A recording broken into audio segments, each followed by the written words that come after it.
تیسرا شخص ہمیشہ رشتوں کی تباہی کرتا ہے۔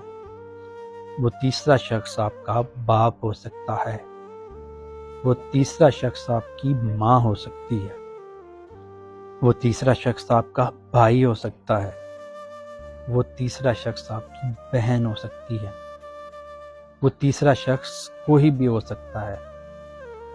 دیکھیں، تیسرا شخص نہیں جانتا آپ کے رشتے کی گہرائی کو۔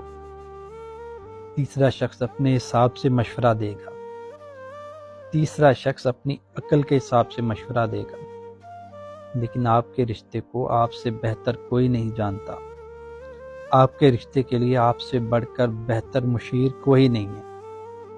آپ کے رشتے کے لیے سب سے بہترین مشورہ آپ کا آپس کا مشورہ ہے۔ تیسرے شخص کا مشورہ آپ کے رشتے کے لیے ایک ناسور بن جائے گا۔